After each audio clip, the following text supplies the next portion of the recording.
Shalom, I'm Tony Robinson of Restoration of Torah Ministries, and we're continuing with our Haftarah Connections lectures. And this week we're talking about Parashat Lekh L'kha, which means go for yourself. The Torah portion is from Genesis chapter 12, verse 1 until 17, verse 27. The Haftarah reading chosen by the sages of Israel is from the book of Isaiah, and it's Isaiah chapter 40, verse 27 through 41, verse 16. And again, as we said last week, one could ask the question, why was Isaiah chapter 40, verse 27 through 41:16 chosen as the Haftarah reading, or a reading from the prophets for this week's Torah portion? And so what we want to do is we want to look at the thematic connections that exist between the Haftarah reading and the Torah portion. And what we're going to see is that there are themes, there are thematic connections that exist between the two, and we're going to look at some of the connections that we can now say for sure that were the basis for the sages of Israel choosing this passage in Isaiah for the Haftarah reading. Now, in the first two Torah portions, in Bereshit and in Noach, we saw lots of literary connections. We saw lots of words and phrases that were used in the Torah portion and then in the Haftarah reading. There were just a number of them. I mean, similar words, similar phrases. This week's Haftarah reading is not related so much by words and phrases that are repeated in both as it is by the thematic context of ideas, similar situations. So what we're going to do is we're going to look at one word that's used in both the Torah portion and in the Haftarah reading. So if we look in Genesis chapter 15, verse 1, and we're going to connect that to Isaiah chapter 40, verses 27 through 31.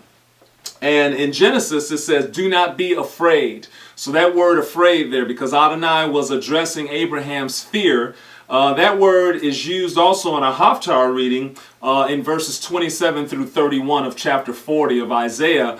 And it starts off, fear not, for I am with you. And so we can see the common connection there with Abraham experiencing fear and then Jacob experiencing fear. And by Jacob we mean the nation of Israel.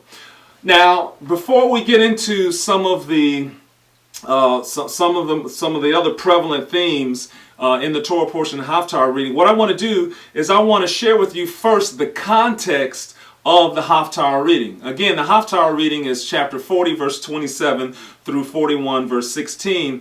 But the context of that Haftarah reading actually begins in Isaiah chapter 40.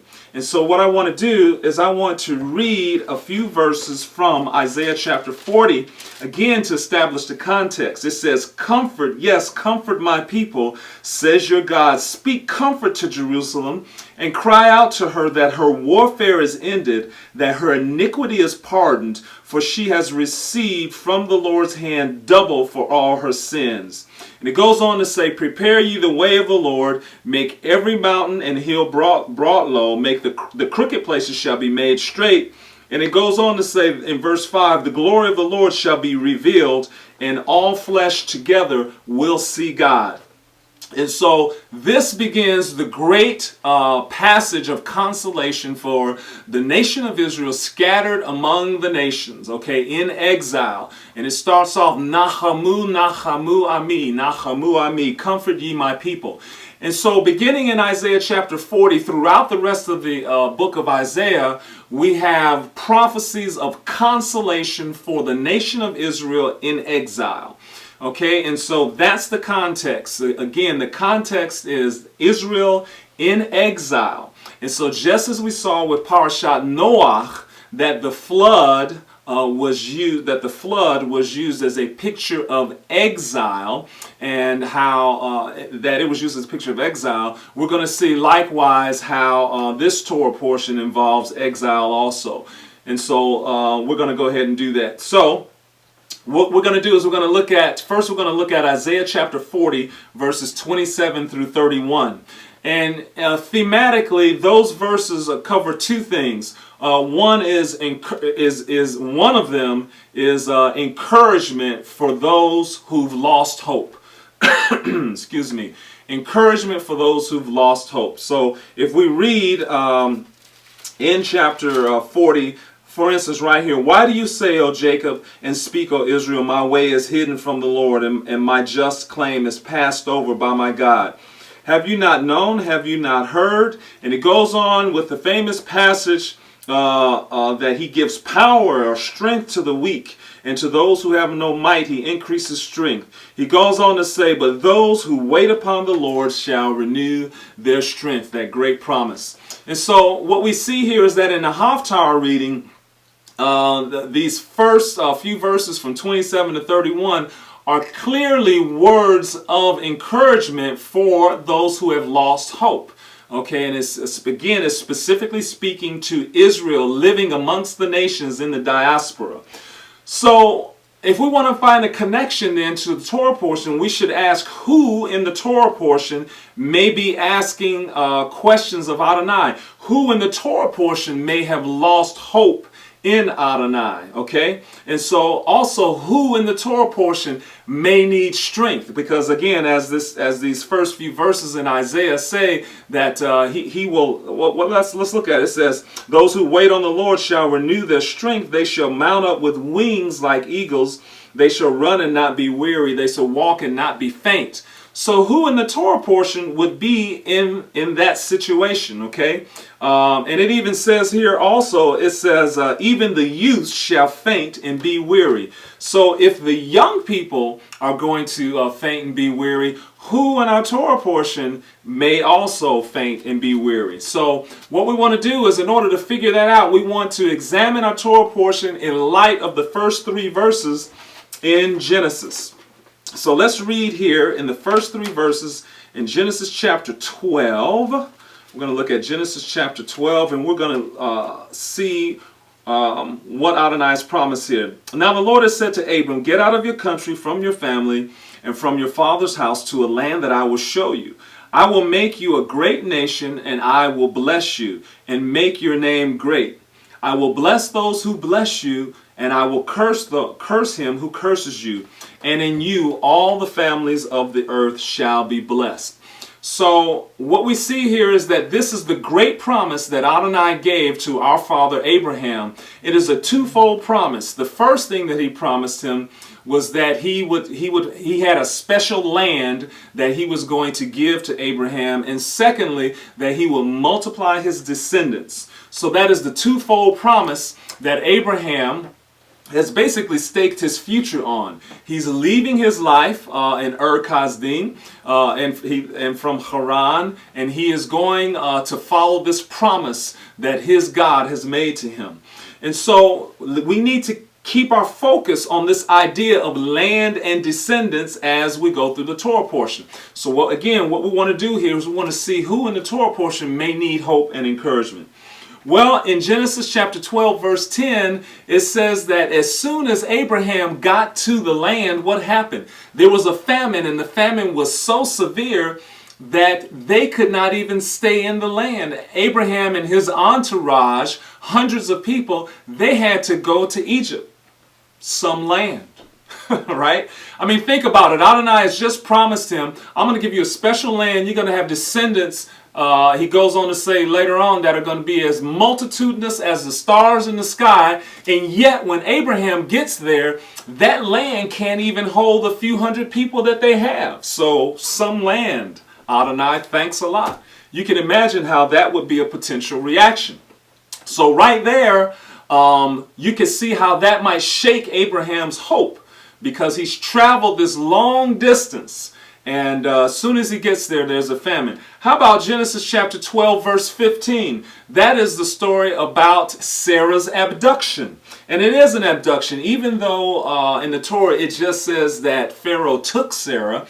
The reason why he took her, it goes on to say later in the passage, is he said, I would have taken her to be my wife, to be a wife.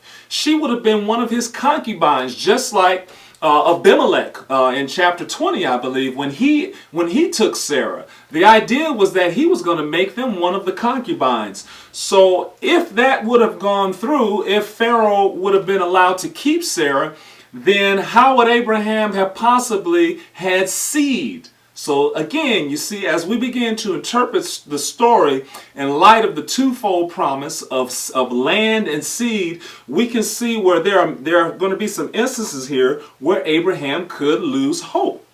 How about this? How about in Genesis chapter 15, verses 2 through 3 and 8? Listen to what Abraham says. He says, "What will you give me, seeing I go childless?" You see, so the years are passing by. Remember, Adonai had told Abraham to leave Haran when he was 75 years old, I believe. And he didn't have Isaac until some 25 years later when he was 100 years old. So the years and years were passing. They were already barren. Adonai gives them this great promise of children, of multiplicity of their descendants. And year after year is passing and there are no children. So certainly there's a hint here that it's not even a hint. Well, look at him. He's saying, "What will you give me, seeing I go childless?" What are you going to give me? And so again, we interpret that in light of the promise given in Genesis 12, 1 through 3, that he would have a multitude of descendants, or the seed. Also in this chapter 15, Abraham says, "How shall I know that I will inherit it?" Speaking of the land. See? So again, Abraham is keying in on that twofold promise of descendants and land that were given back in Genesis chapter 12, verses 1 through 3. Those are his main concerns, and I would submit to you that it is Abraham who is, even though he's the father of our faith, he had times where he was doubting and where he was concerned and where he was losing hope. And that's the reason why Adonai is addressing his hope. That's the reason why Adonai is coming to him and saying, "Fear not." That's the reason why Adonai gave him the covenant between the pieces, to encourage him and to ensure to him that the promise was secure and that Adonai would be faithful. How about Genesis 17, verses 17 through 18? Remember, after Ishmael was born, and remember, Abraham has a son now, even though, albeit via Hagar, he has this son, and he so much wants for Ishmael to be the son through whom this promise is to come, because after all, he's so old, Sarah's so old, they finally have this child. And not Sarah, but Abraham. It says, "Then Abraham fell on his face and laughed." He laughed when Adonai said, "You're going to have a son. It's going to be between you and Sarah." And it says Abraham laughed. Right? "Shall a child be born to a man who is 100 years old?" And so here what we see, we've already seen that he needed hope in the promise for children. He needed hope that he would receive the inheritance of land. And now we see that he needs hope that he would have strength to conceive a child, him and Sarah both. How about this? Most likely, Abraham saw Lot as his next heir. Now think about that. Because when Adonai had told, you have to remember that Lot's father died before Terah even died. And from that moment on, it seems as if Lot is with Abram all of the time. It's as if Abraham took Lot under his wing. And remember, Adonai said, "You need to leave your father's house and go to a place that I'm going to show you." And you need to leave your family, your father's house, your land. And so when he comes, you would think that it would just be Abraham and Sarah. But no, it's Abraham, Sarah, and Lot, as well as the rest of his entourage. But the fact is that Lot, it almost seems as if he's an adopted son. He may have been, maybe Abram did adopt him, we're not sure. But at least he could have seen Lot as the heir of this promise. And I'm going to show you why I think so. If you look in Genesis chapter 15, verse 2, after Abraham said, "Look, I don't have anyone to inherit me," he goes on to say, "The heir of my house is this Eliezer of Damascus." Well, you know what? This is after Genesis 13:11, where Lot had separated himself from Abram. So obviously, if after Lot separates from him, And then Abram says, well, the only person who can inherit me now is Eliezer of Damascus. Surely he would have thought before Lot separated from him that Lot, his own flesh and blood, may have been the heir apparent. If he's going to call Eliezer, if he's going to think in his mind that Eliezer may be the seed through whom the promise would occur, then surely he may have thought also of Lot. And so again, when Lot separates from Abram, when Lot leaves and goes to Sodom and Gomorrah, that is another blow, a potential blow to his faith, and to cause him to need hope. And so clearly Sarah and Abraham need hope, and they need encouragement not to lose hope in the promise of Adonai. Furthermore, they're the ones who need supernatural strength to conceive.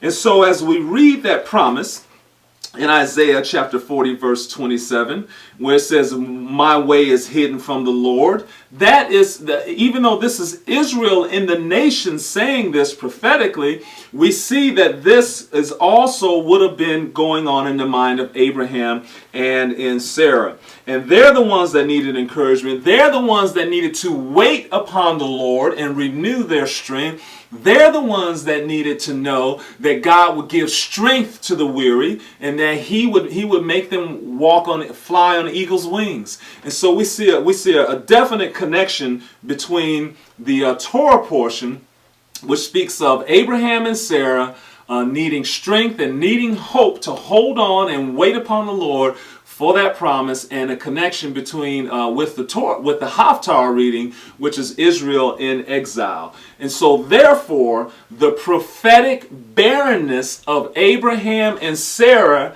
is definitely connected to Israel's exile. Okay? And we've seen that before. We saw it last week, but we're going to look at it again in Isaiah chapter 54, verses 1 through 3. Now listen to this. What I'm saying is that the barrenness of Sarah and Abraham, that barrenness is a prophetic picture, or a prophetic picture of Israel's exile. Why? How can that be, you say? Here's the reason why. Abraham and Sarah, they were given a promise that they would have a great nation and a great land, and yet the land that they lived in had no descendants in it. There weren't any descendants in it from Abraham and Sarah because they couldn't conceive a child. That's thematically connected to the children of Israel in exile among the nations, where their offspring is not in the land. That land was desolate for almost 2,000 years.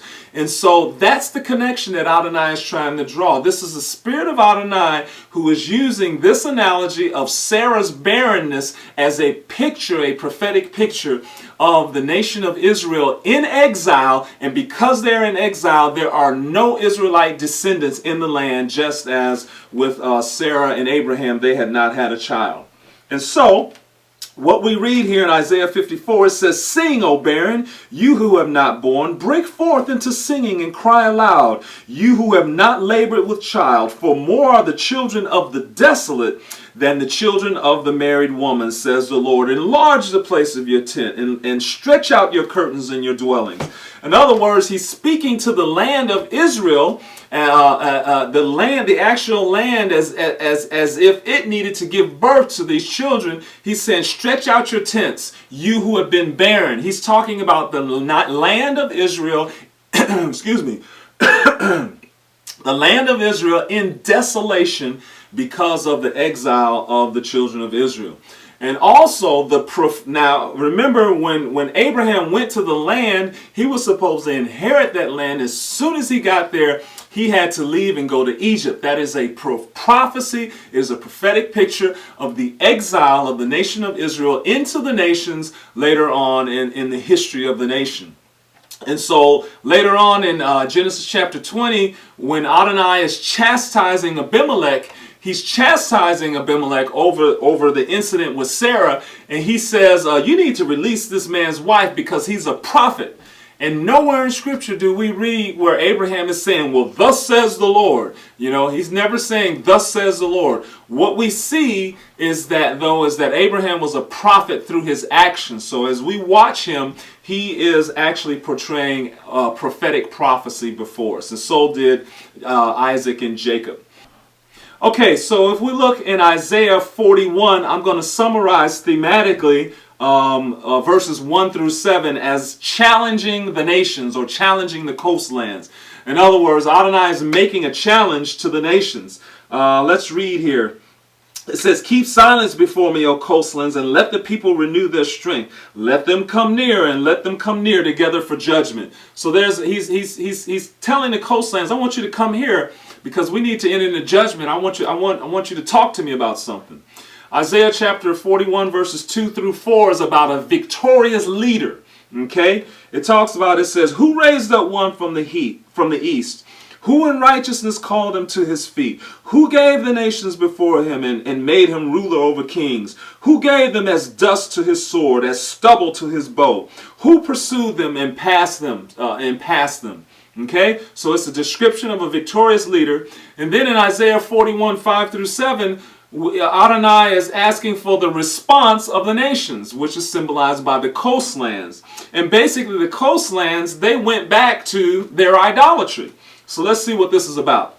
Let's look at Isaiah 41:1. It says, let the people renew their strength. In order to interpret what that means, you have to go back to chapter 40, where he just said, let those who wait upon the Lord shall renew their strength. In other words, Adonai has just finished saying that those who trust in him, they will renew their strength. So now Adonai is challenging the nations. He says, let the people renew their strength. And he's saying it sarcastically. You don't want to trust in me? Then let the people, I want to see you renew your strength. Okay? And so that's what, in other words, he's kind of saying, let me see you do this. So he's going to go from that, I want to see you renew your strength. He goes from that to this description of this conquering ruler. He says, and what happens here is, it says, who gave the nations before him and made him rule over kings? Who gave them as dust to his sword? In other words, it's describing here the supernatural help or the strength that Adonai gave to a certain person. And in this context, it's talking about Israel, the nation of Israel.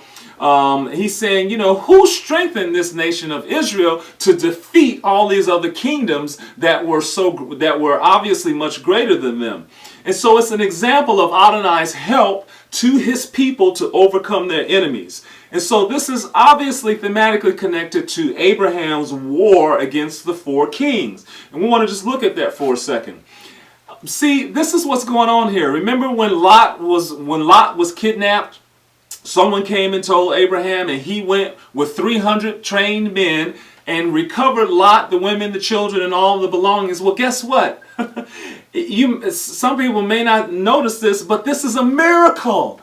This is a miracle that Abraham was able to go and recover all of these people and all of the booty. And here's the reason why. Abraham, he has 318 men. They're not an army. Who did he go against? He went up against four kings and their kingdoms and their armies. Okay? They were trained in war. So, and then also look at the war record of those four kings. It says in Genesis 14, 5 through 6, it says they attacked the Rephaim and Ashtaroth Karnaim, the Zuzim and Ham, the Emim and Shaveh, Kiriathaim, and the Horites. In other words, they had already defeated all these other nations. Well, when we look in Deuteronomy chapter 2, verse 10, we learn something about the Emim. It says that the Emim were giants as big as the Anakim. So in other words, these four kings whom Abraham is fighting against with only 318 men, these four kings, they have defeated other nations, including giants. So somebody talk to me here and tell me, how is Abraham with 318 men supposed to go and defeat these four kings? Because it was a victory. And so it was a victory. So then lastly, it goes back to Isaiah 41 verses 5 through 7, where it says the coastlands saw the victory. In other words, what happens is in verses 5 through 7, he's talking to the coastlands again, and what they're doing is, it's like they're the ones who saw Adonai defeat Israel's enemies. And what did they do? Did they repent? Did they call out to the one and only true God after seeing his mighty hand among the nations? No, they didn't. They went back to their idolatry. And Adonai is chastising them here in verses 5 through 7. It's no different than the splitting of the Red Sea. All the nations of the earth should have repented right then and there at the splitting of the Red Sea. Only a God could do that. David and Goliath, the Philistines, should have repented and said, your God is the one and only true God. The splitting of the Jordan, all the inhabitants in Canaan should have repented and said, surely your God is the true God. This story is also connected to Gideon's army, okay?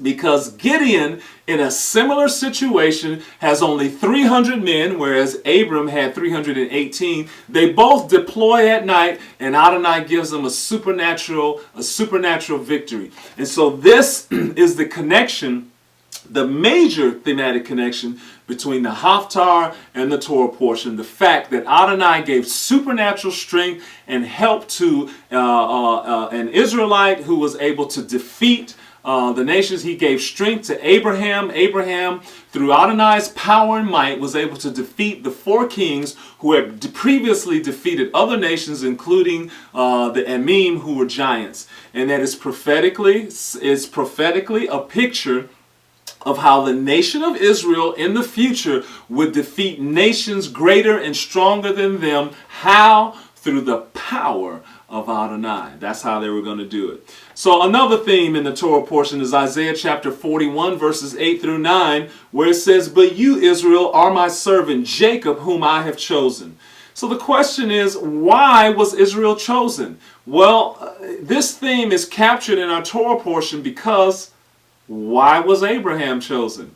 I mean, when you think about it, Genesis 1 through 11 seems to be dealing with, it seems to show how Adonai is dealing with the world universally, okay? There's no one nation, there's no one person or what have you. Genesis 1 through 11 is how he's dealing with the world. It started off with one family, branched out into many more. You have the incident of the Tower of Babel, you have the flood.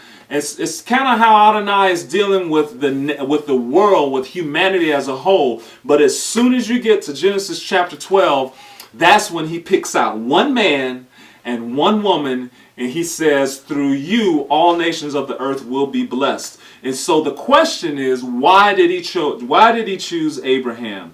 He chose Abraham for a great purpose, that he would represent the one and only true God among all the nations. And it is a prophetic picture of of Abraham and how his descendants would be chosen later on to become his witnesses in the earth. And many of you watching, we are those witnesses. Many of us are the witnesses, along with our brother Judah, who is a witness also to the one and only true God. There's only one God, and it's the God of Abraham, Isaac, and Jacob, the God of the Bible, the scriptures that we read. There is no other God. And so, Isaiah 41, 10 through 16 is all about how Adonai will strengthen Israel, or Jacob, in exile to overcome his enemies. Okay? And so we're running out of time. We don't have time to look at that. But it is, again, just as Adonai strengthened Abraham against the 4 kings, so likewise in the future, he's going to strengthen Israel against her enemies. And Israel may be surrounded by enemies on every side, but just as with Abraham, where he strengthened him to defeat the 4 kings, Adonai is going to strengthen Israel. That tiny sliver of country, that tiny sliver of land over there, that country Israel with the Jewish people, Adonai's got his eyes on that land, and he's got his hand on it. And though they may come through tough times, though the water may come up to their heads, Adonai is going to deliver Israel from all of the nations around.